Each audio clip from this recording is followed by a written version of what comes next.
Hello YouTube family, आज मी बनवत आहे व्हेज हक्का नूडल्स। त्यासाठी मी हे नूडल्स शिजवून घेतलेत, त्याच्या पाण्यामध्ये थोडंसं तेल टाकून। आणि भाज्यांमध्ये मी घेतले अर्धी कोबी, एक शिमला मिरची, एक गाजर, 2 हिरव्या मिरच्या आणि एक कांदा। आता मी कढईमध्ये तेल टाकलं आहे, अर्धा चम्मच तेल। आता आपण त्याच्यामध्ये कांदा ॲड करूया। आता कांदा आपण थोडासा फ्राय होऊन देऊया। नाही कांदा नाही घालायचा।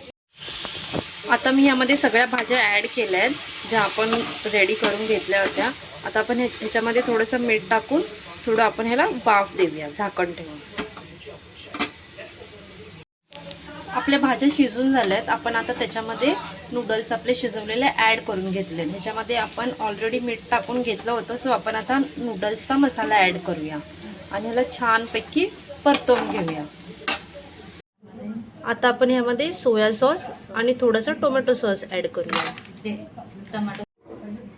इथे आता आपण टोमॅटो सॉस ॲड करतोय थोडासा चवीनुसार। आता आपण ह्याला छानपैकी परतवून घेऊया।